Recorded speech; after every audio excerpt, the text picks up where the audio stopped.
The bathroom door slammed shut with a sound so sharp it echoed like a gunshot in the empty hallway, and in that instant, everything Mara Vale had built her life around cracked. 10 minutes earlier, she had been the CEO everyone feared and admired, walking out of a board meeting with her chin high and her future plan down to the minute. Now her back pressed against cold tile, her pulse roaring in her ears, while two men she had trusted as partners blocked the only exit. Mara had learned early in her career that power did not make you safe.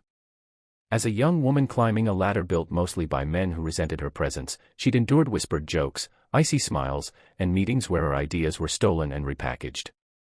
Still, she believed in systems. Contracts. Rules. She believed that professionalism was armor. That belief shattered when the men stepped into the women's restroom with her, faces flushed not with anger, but entitlement. They were investors she had just cut loose from the company, furious that she'd exposed their fraud. Furious that she hadn't been afraid. They crowded her, voices low and venomous, papers waved inches from her face. Threats poured out in rushed whispers. Lawsuits. Smear campaigns. Ruin. One of them grabbed her wrist when she tried to move past, not hard enough to bruise, but hard enough to remind her how small a space the world could suddenly become. Mara's mind raced through options, calculations she had mastered in boardrooms, but panic made numbers useless. She reached for the emergency button near the sinks and one man knocked her hand away, smiling like this was just another negotiation. Across the hall, Daniel Reyes was juggling a very different kind of chaos. His 7-year-old daughter Sophia had insisted on using the restroom by herself for the first time, declaring it was time he stopped waiting outside like a bodyguard. Daniel paced, clutching her backpack, thinking about how quickly children grew and how slowly grief healed. 3 years had passed since his wife's death, 3 years of learning how to braid hair, pack lunches, and smile even when exhaustion lived deep in his bones. He worked maintenance in the same building Mara ran her company from, invisible to most people unless a light flickered or a door jammed. When a muffled shout slipped through the restroom wall, Daniel froze. It wasn't the noise of a broken pipe or a dropped bag. It was fear, raw and unmistakable. He hesitated, doubt flashing through him. People didn't like interference. Men like him were supposed to keep their heads down. Then he heard another voice, sharper, angrier, and instinct overruled caution. He shoved the door open. The scene inside was wrong in every way. 3 adults too close together, tension thick as smoke. A woman pale but defiant, eyes darting to the door as if it were a lifeline. 2 men who spun around, startled and annoyed, like predators interrupted mid-meal. Daniel didn't think. He stepped forward, voice steady despite the hammering in his chest, asking if everything was all right. One man laughed and told him to mind his business. Daniel looked at the woman and saw something that reminded him of the night his wife collapsed in their kitchen. That look of needing help and not knowing if it would come. He planted his feet and said he was calling security. He didn't raise his voice. He didn't threaten. He simply stood there, broad shoulders filling the doorway, refusing to leave. The men blustered, insults spilling out, but something shifted. Witnesses changed equations. Power hated attention.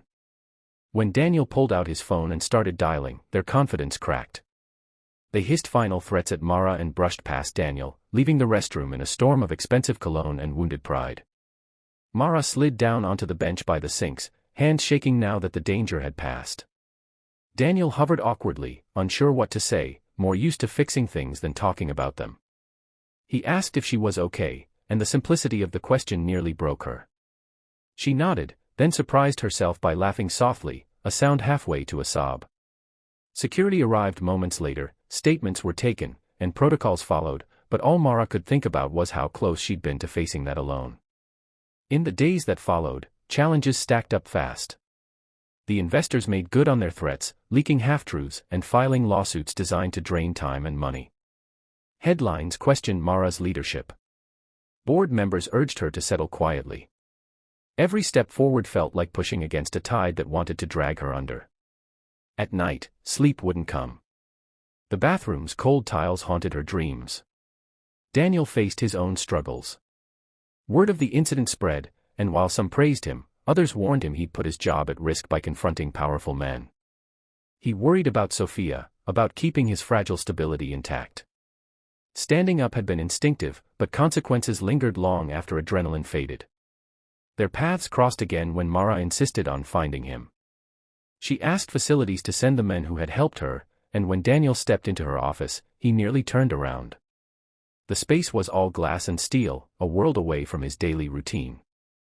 Mara stood, not as a CEO towering behind a desk, but as a woman who owed someone more than a thank you. She listened when he spoke about his daughter, about learning courage through parenthood, about how some lines couldn't be left uncrossed. Mara made a decision that day that went beyond gratitude. She overhauled company policies, bringing in real safeguards, independent reporting channels, and security measures she'd once believed were unnecessary. She hired Daniel into a new role overseeing workplace safety, valuing his instincts over any polished resume. The lawsuits dragged on, but truth held firm. Evidence surfaced. The men who had cornered her faced consequences not just legally, but publicly. Months later, the company emerged bruised but stronger. Mara stood on a stage at a leadership conference, telling a story she had once been too ashamed to share.